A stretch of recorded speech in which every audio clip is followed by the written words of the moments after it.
Mais on se retrouve, Laurence Baranski. Mais oui, Yann-Éric, avec grand plaisir. C'est réciproque. On se retrouve et ça fait 1 an, 2 ans. 2016. Juin 2016, on s'était peut-être vu à l'été 2016, donc ça fait 2016, 2017, 2018, plus de 2 ans. Comme le temps passe, vous n'avez Incroyable. pas changé. Merci. Moi, j'ai vieilli. Les ans m'ont Absolument fatigué pas, non, vous n'avez pas aussi. changé. Si. Et je me suis même assagi. Moins de tagazou pouette. J'écoute plus. Mais je m'énerve toujours autant aussi. D'accord. C'est normal. Alors, je suis chez Laurence Baranski pour parler cette fois-ci de La mort n'est pas la fin. Oui, La mort n'est pas la fin. Flammarion. Flammarion. Qui sort, il y a une version qui sort là, présentement, comme on dit, pour nos amis canadiens, Montréal, Québec, tout ça. Francophone, il sort en français. Très bien. Avec un éditeur associé avec Flammarion, bien sûr. Il y a déjà eu un grand succès avec la sortie du livre début de 2019 chez Flammarion en France. Et c'est la preuve, parce que maintenant c'est outre-Atlantique. J'ai traversé l'Atlantique, j'en suis fière, oui. Bon. C'est une grande satisfaction, une grande joie. Nos amis canadiens sont très branchés, Spirit, New Age. Je me souviens qu'ils avaient reçu pas mal d'amis de français, mais aussi des États-Unis, des Chalening, le docteur Charbonnier, plus d'une fois. Il y avait aussi celui qui avait vécu une EMI, dont j'ai fait la dernière interview, hélas. Nicolas Fraisse. Non, parce qu'il est mort. Donc, mais on le retrouve en lien. Non. C'est pas grave, ça me reviendra parce que je l'avais vu dans le Sud. D'accord. Et il y a des vidéos, voilà, ils sont branchés là-dessus, peut-être plus que nous finalement. Oui, certainement plus que nous, et c'est eux qui ont ouvert ce marché de l'édition du livre à ces sujets-là, qui se sont ouverts et qui ont proposé au grand public, oui, certainement avant les Français. Les éditeurs français s'y mettent progressivement, sont moins avancés certainement que les Québécois.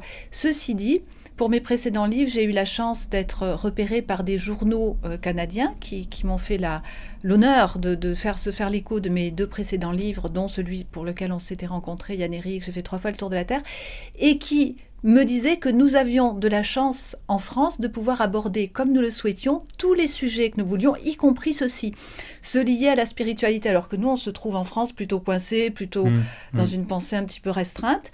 Et eux disaient, non, on est ouvert au développement personnel, mais pas forcément autant que cela à des sujets comme la spiritualité, qui sont des sujets d'ouverture, et notamment d'ouverture du cœur, mais qui sont aussi des sujets subversifs. La spiritualité par rapport à l'ordre social, à l'ordre classique, peut être subversif. Voilà.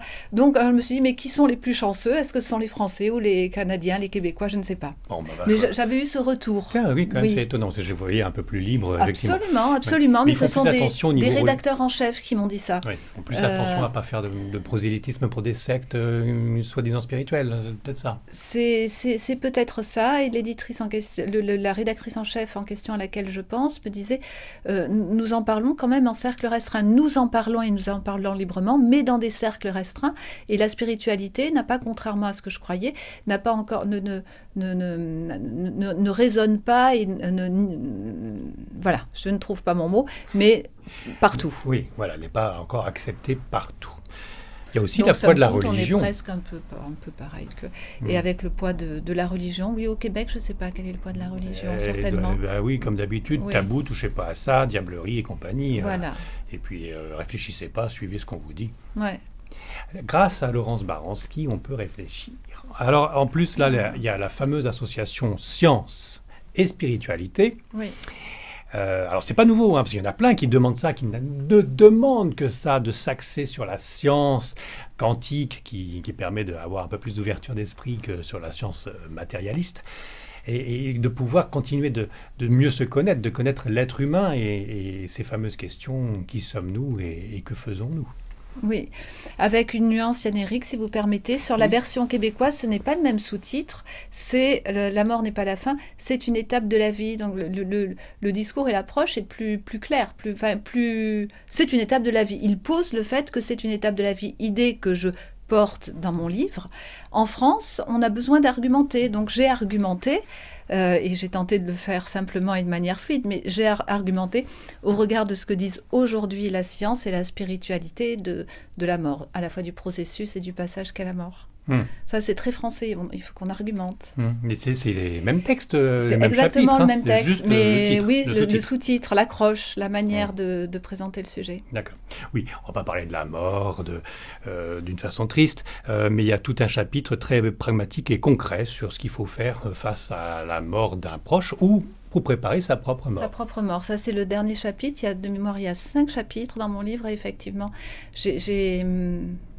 j'ai fait en sorte dans le dernier chapitre d'être très, très concrète par rapport à cet accompagnement que nous pouvons avoir à faire tous les uns et les autres auprès de nos proches. Comment faire face à l'autre qui va être confronté à ce passage et nous-mêmes qui sommes évidemment touchés avec le cœur, et comment faire par rapport à sa propre mort, son propre passage. Donc là, on est pour moi dans le chapitre le plus vibrant, le plus sacré. C'est une sacralité qui vibre parce que c'est la réalité de la mort à laquelle nous sommes confrontés.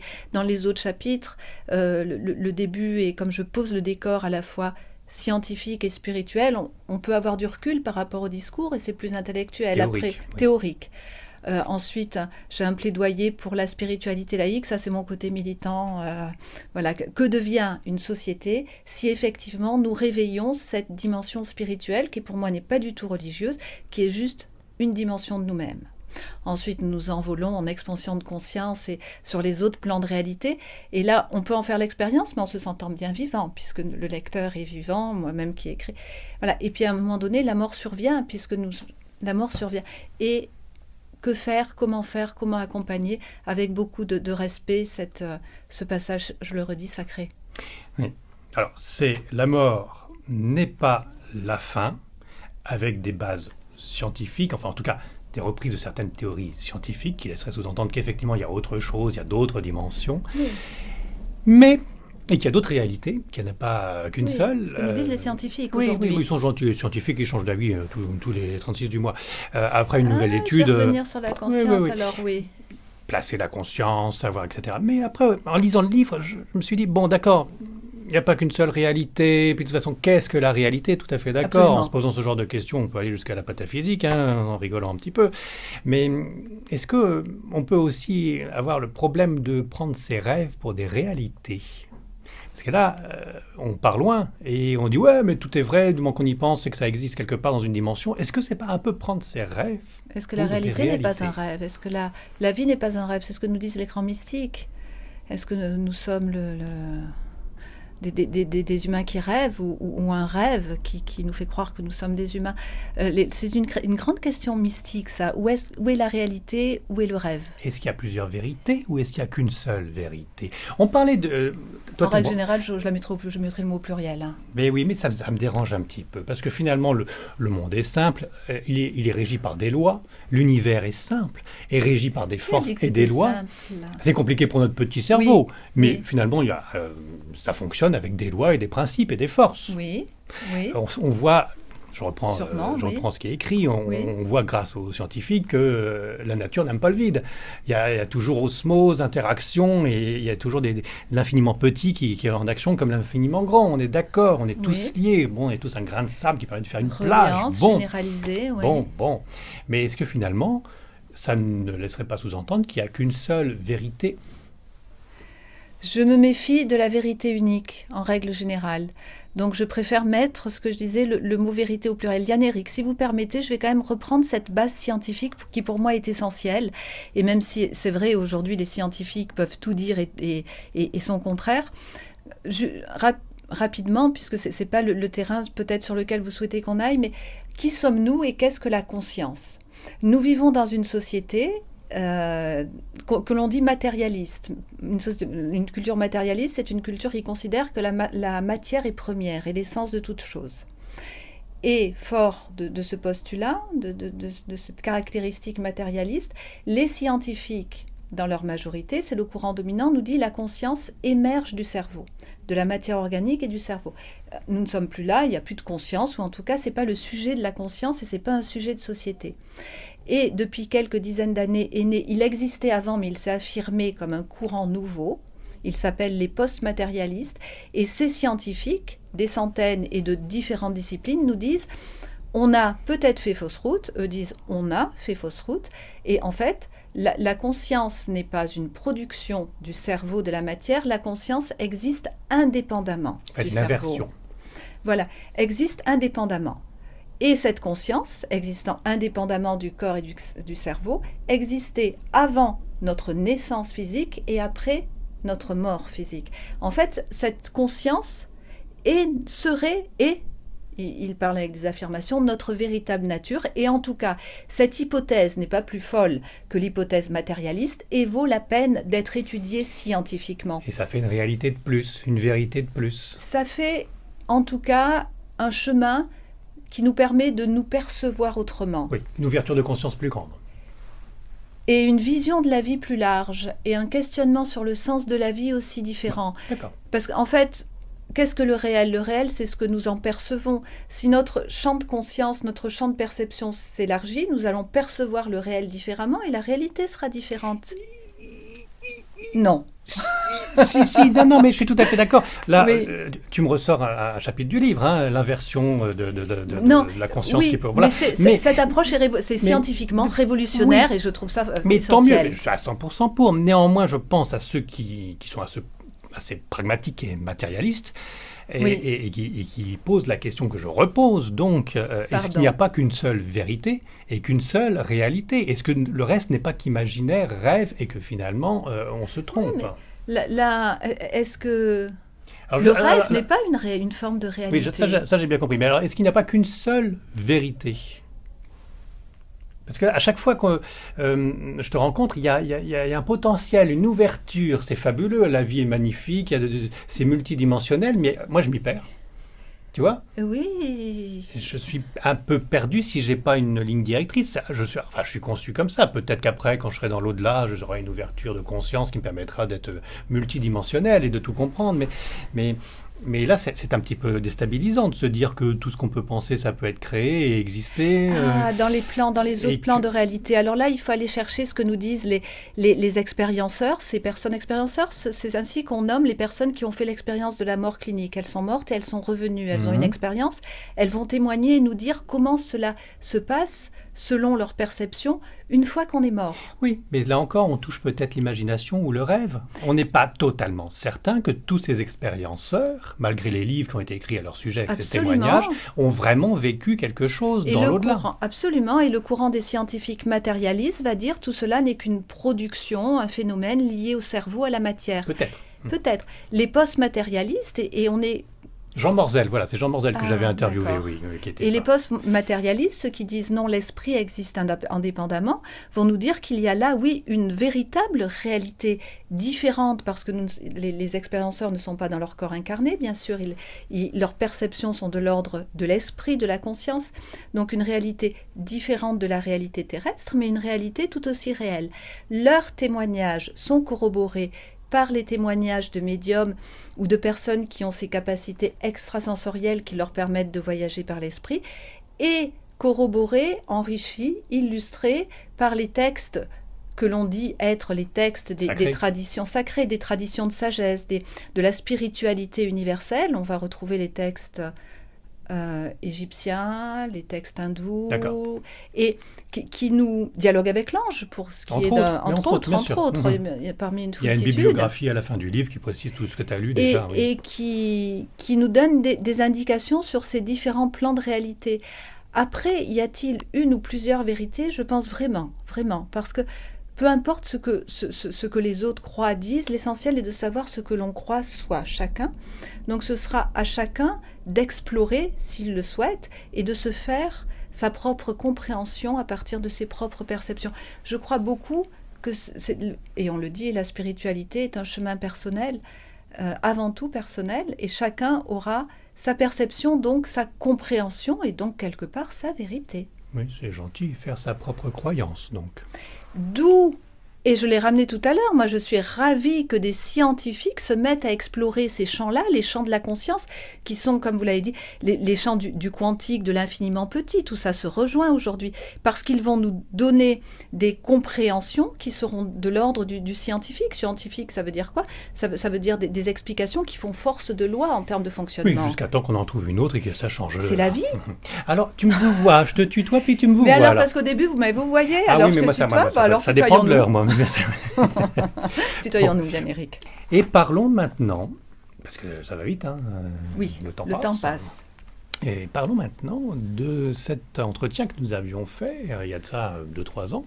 Oui. Et continuons un peu notre discussion. Oui. Pour ceux qui suivent Élévation, vous vous souvenez sûrement par cœur de ces 40 minutes. Pour les autres, jetez un coup d'œil. Et puis, vous allez pouvoir avoir un petit peu plus de continuité. Alors, qu'est-ce que tu en as pensé déjà de cette première rencontre ? Tu n'as pas été frustré parce que je t'ai interrompu tout le temps ? Tu voulais dire quelque chose en plus ou ça allait ? Non, ça allait. Je me suis laissée guider, je te découvrais à l'époque, donc là je suis moins surprise que la première fois. J'ai compris ton style d'interview. Un petit peu, mais c'est peut-être lié à l'heure, c'est peut-être plutôt dans la journée, très fatiguée, dans la dernière fois. Et voilà, donc non, pas surprise. Non, j'aurais pas voulu dire autre chose et merci de me donner la parole et de donner la parole à ces propos, dont celui que je porte et d'autres. Non, je faisais complètement confiance parce que à ton talent d'intervieweur, tu as lu le livre. Merci. Et non, mais tout ça est un travail de co-création, parce que sinon il ne se passe rien. C'est un dialogue. Et dans ce dialogue, donc il y avait autre chose que tu voulais dire, rajouter, parce que moi je suis resté sur ma faim. On devait parler de la dualité. Là, tu ne considères pas la mort comme une dualité puisque ce n'est qu'un passage, mais par contre, il y a souffrance, il y a le bien, le mal. Alors, il faut sortir de ça. Il y a le bien, le mal. Voilà ta réaction il y a de ça 3 ans, c'était pareil. On avait eu ce débat sur le bien et le mal et sur la dualité. Pourquoi la souffrance ? Alors moi, de mon côté, je vois quand même toujours Satan. Avec ma conception chrétienne catholique, je vois toujours quand même le combat entre Satan et les forces du bien. Je me méfie un petit peu de tout ce qui pourrait venir de l'invisible, même si ça paraîtrait merveilleux, qui pourrait être juste être mensonge pour nous perdre. Absolument, mensonge et illusion, tout à fait. Et je ne suis pas certain que nous soyons en paix. Déjà, sur cette planète, on n'est pas en paix.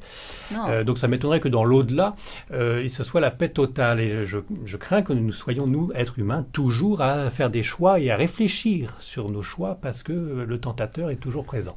Mais ça, c'est un truc super catho, on est d'accord. Mais néanmoins, tu vois un petit peu l'image que j'ai. Et toi, tu n'as pas ce côté bien-mal, noir-blanc, souffrance, bonheur ? Ombre, lumière, je l'ai pas. Il est bien sûr la dualité, cette approche conflictuelle est présente sur la Terre et elle peut être présente dans les plans, dans les plans subtils, notamment dans ce qu'on va appeler les plans astraux. Bien sûr, on peut tout à fait exporter dans les plans astraux cette dualité.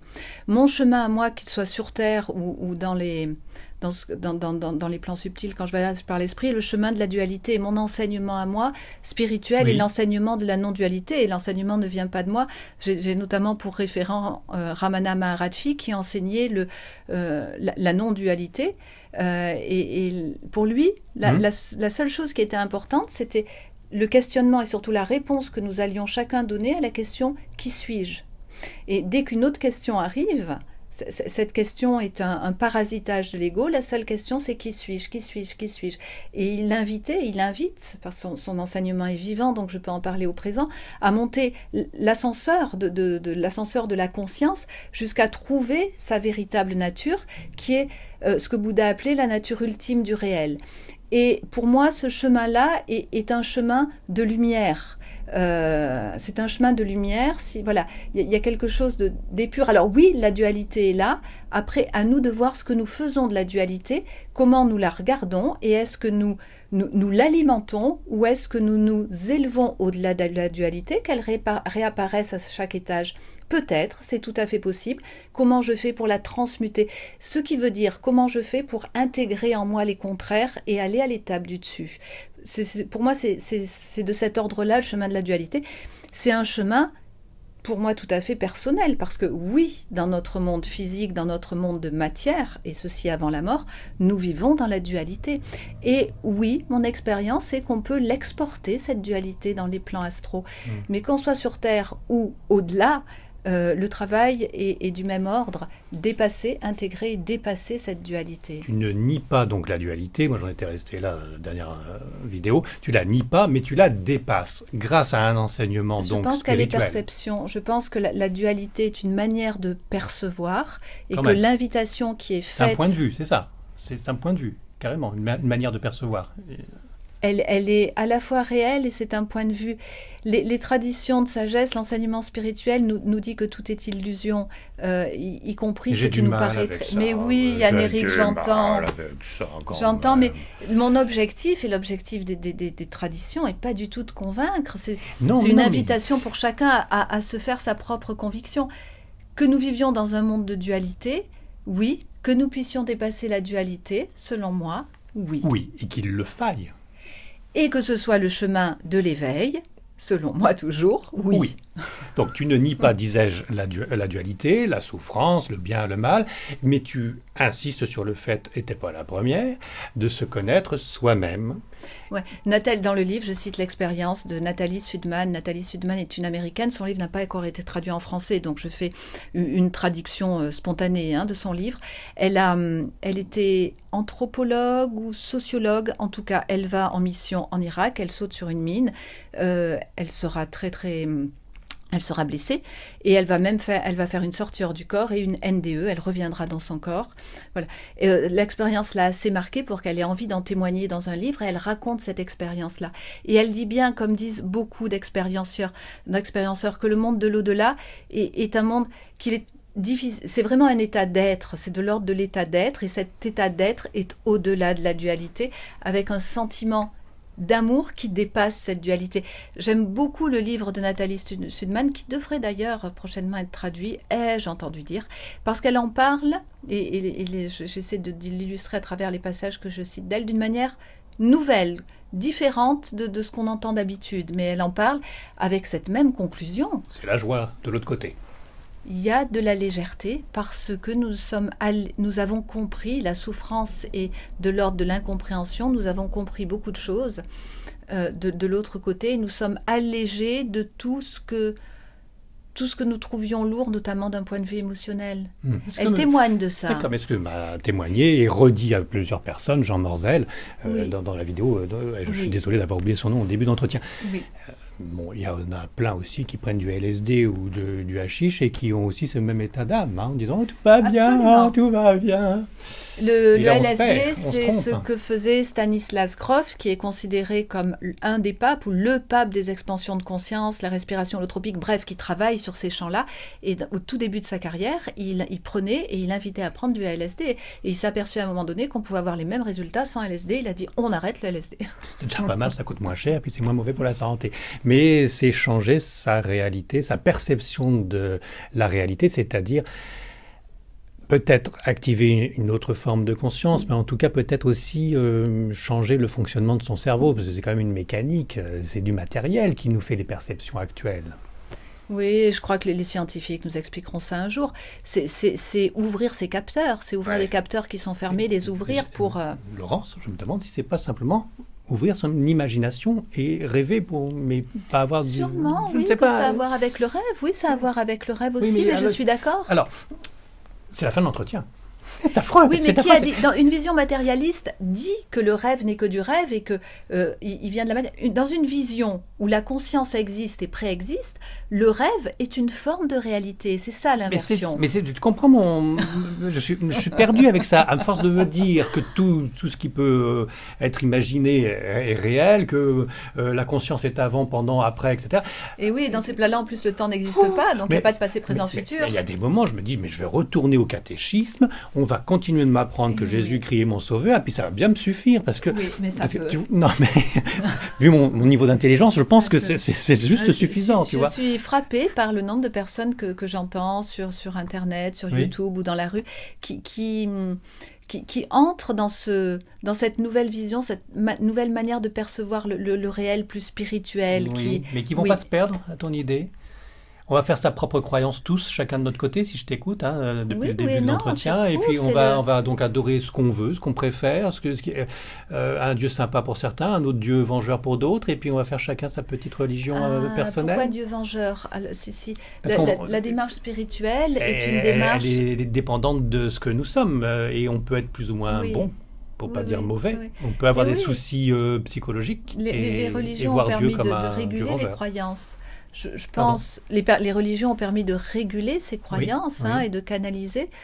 Je crois que maintenant nous sommes grands, nous avons grandi, nous avons augmenté notre maturité spirituelle et maintenant nous pouvons trouver, et je dirais même retrouver, puisque certains disent qu'il y a des millénaires, nous étions dans cette approche-là, retrouver notre connexion directe à ces dimensions supérieures de nous-mêmes que l'on va qualifier de divines, et le mot divin, et là je te suis Yann-Éric, moi j'ai du mal à dire Dieu divin, parce que tout de suite ça renvoie à une religion, donc sentiment de sérénité, de bien-être, de sentiment d'unité, sentiment de retour chez soi, de se trouver. De se trouver soi-même et de d'être se en trouver paix avec soi-même pour être en et paix de se avec les sentir à autres. paix. Et d'être dans cet état amoureux, comme lorsqu'on est amoureux de quelqu'un, on a le sentiment de devenir léger et de s'élever. Voilà, se retrouver cet amour pour soi et cet amour pour la vie. Oui, c'est beau. Voilà, c'est beau, mais l'amour rend aveugle. Et l'amour rend aveugle quand on tombe amoureux. L'amour permet de voir autrement lorsqu'on s'élève en amour. T'as vu comme je suis bien noir, Ah oui, mais non, et puis il faut que je lutte. Mais oui, mais c'est exprès, parce que je te suis à 100% et je suis ce livre que Merci, je vous conseille, bien Yann-Éric. sûr. Alors, la mort n'est pas la fin, mais surélévation, on le sait depuis longtemps. Mais là, il est très pratique, ce livre.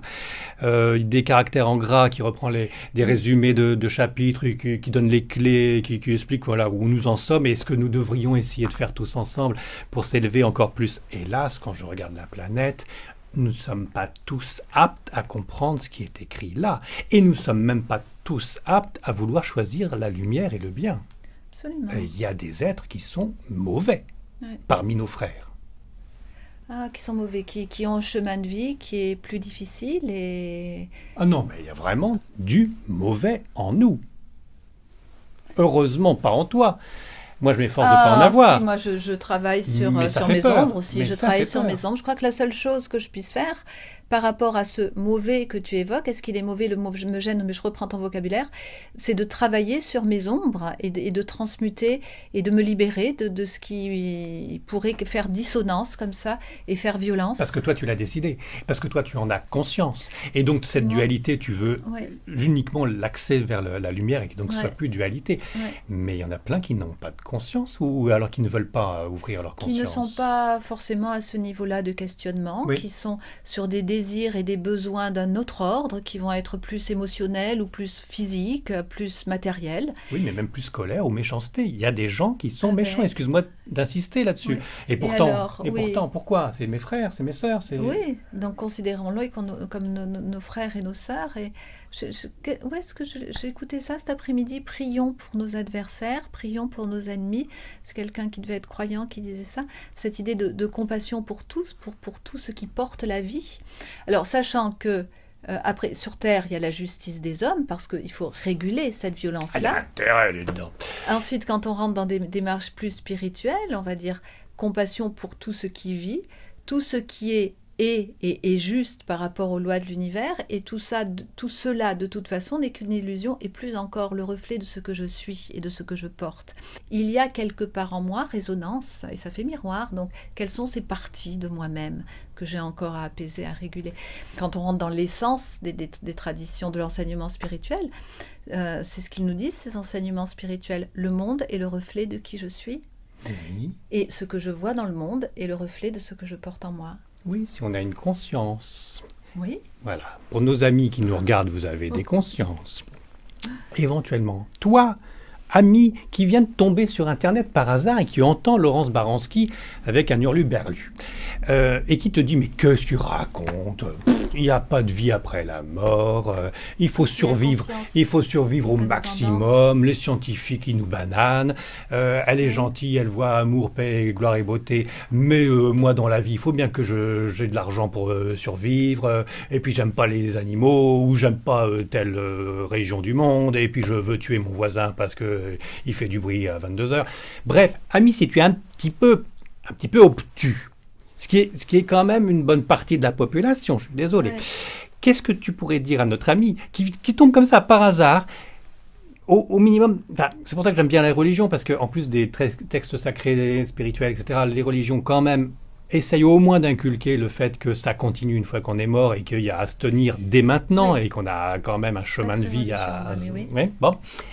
Qu'est-ce que tu peux dire clairement, parce que dans le livre, on le retrouve dans le dernier chapitre, sur la mort, qui précise donc que, c'est le titre du livre, hein, la mort n'est pas la fin. Ouais. Qu'est-ce que tu peux dire à notre ami obtus, qui tombe dessus, le prend pas mal, ami obtus, mais qui va se même prendre pour un esprit intelligent et qui ne va pas tomber dans ces fadaises de New Age. Qu'est-ce que tu peux dire rapidement, parce que c'est la fin de l'entretien. C'est la fin. Qu'est-ce que tu peux... C'est la fin, mais c'est pas la mort. C'est un nouveau début. Qu'est-ce que tu peux lui dire? Non pas essaye, enfin ça serait trop facile, non pas rêve ou lis mon livre et puis tu verras bien après, mais comment tu peux lui faire prendre conscience qu'effectivement après sa mort, il continue de vivre et il peut peut-être avoir honte de ce qu'il a fait sur Terre. Comment tu peux lui prouver qu'il a au moins à penser que c'est peut-être ce chemin-là? Je me garderais bien de lui prouver quoi que ce soit. Je dirais, s'il trouve déjà que c'est une idée absurde, je lui dirais que la croyance qu'il n'y a rien après la mort n'est qu'une croyance qui a été portée par le courant scientifique dominant et qu'aujourd'hui, il y a une autre hypothèse tout aussi scientifique. Donc, si notre ami, à qui je dis bienvenue, nous rejoint, je lui dirai d'abord que cette idée de la mort n'est pas la fin est une idée sérieusement étudiée par des scientifiques. Ça peut le rassurer s'il est matérialiste. Mais je fais bien le gars obtus, t'inquiète pas. Donc, moi, tout de suite, je peux te répondre, attends, je suis désolé, j'ai tué ma belle-mère, elle m'a foutu la paix, tranquille, et puis voilà, et je l'ai enterré 6 pieds sous terre, et c'est vraiment la fin. Ok, c'est la fin de sa dimension physique. Les scientifiques nous disent que nous ne sommes pas qu'une dimension physique, nous sommes aussi une dimension subtile qu'on va appeler, puisqu'on est là dans l'approche scientifique, la conscience, au sens large. Certains scientifiques. Oui, mais alors toutes les révolutions intellectuelles naissent parce que des petits groupes vont se lever. Il faut des petits groupes avant que... Mais moi, je suis obtus, je suis pas intellectuel, je suis obtus. Je tue quelqu'un qui m'embête et comme ça, j'ai réglé mon problème. Et puis tant mieux, parce que justement, la mort, c'est la fin. Et donc, ça résout mes problèmes. Ça résout mes problèmes. Ça résout les problèmes de l'ego et du mental. Ça ne résout pas forcément les problèmes de la conscience. Et si on est dans cette optique, donc je reste sur les scientifiques, la conscience, elle va rester avec ses problèmes et sa dualité. Donc cette tension et peut-être certainement la culpabilité née du geste ou la réparation liée au geste restera, elle, dans une autre dimension, qui est cette dimension de la conscience. Je dirais, Yann-Éric, à notre ami qui nous rejoint en disant « Mais c'est quoi tous ces propos ?» Je dirais que la vie est un mystère. Notre conscience est un mystère. Et nous sommes là. Et tous les deux, nous sommes des mystères. Que notre ami qui nous rejoint est un mystère. Un mystère pour la science, mais nous sommes un mystère à nos propres yeux. Et je trouve ça absolument fascinant. On essaie, avec les outils qu'on a, spirituels, scientifiques, de dévoiler un peu ce mystère. Et moi, je remercie les religions d'avoir déjà mis un grand pied dedans pour déjà nous montrer le chemin. Mais ça, c'est mon petit côté tartuffe. Laurence Baranski, merci. Donc, le livre, vous l'avez lu il y a pas mal de temps, et en tout cas, il est dans les bonnes librairies chez Flammarion. La mort n'est pas la fin, en français, mais pour nos amis canadiens, chez Édito, c'est ça? Édito. Oh ouais, j'ai eu le même titre et le même auteur. Merci, et toi, ami obtus? Non. Laurence parlait de conscience. Est-ce que tu en as une vraiment, toi? Travaille ta conscience, voilà, ami obtus. Alors là, je vais me faire plein d'ennemis. Non, il y a un vrai questionnement sur la conscience. Je pense qu'il y a de tout sur ce monde. Il y a dans ce tout, il y a aussi ce questionnement grandissant sur cette idée de qui sommes-nous et qu'est-ce que la conscience. Il y a ça. Bon. Il y a ça. En tout cas, moi, je retiens que tuer quelqu'un, ça ne résout rien, puisque dans ton optique, la mort n'est pas la fin. Et ça va continuer. Et le chemin continue. Oui, et donc la belle-mère qui est embêtante peut continuer d'être embêtante, même morte, sur Terre. Ah, alors là, il faudrait faire une autre émission, Yann-Éric, pour répondre à cette question. Bon, on a dépassé la dualité et on reviendra pour une troisième intervention avec un autre livre. C'est la tension en moi qui va devenir embêtante et que je devais voir résoudre.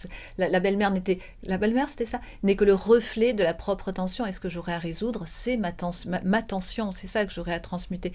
Et ça, je peux le faire au cours de cette vie ou je peux le faire au-delà, après ma mort physique. Donc le travail reste à faire. Le travail de transmutation, le travail d'allègement reste à faire. Amen, ai-je envie de dire. Merci, Laurence. C'est un beau mot. Oui, bah oui. Ouais. Laurence Baranski, donc aux éditions Flammarion, et édito pour ce livre, La mort n'est pas la fin.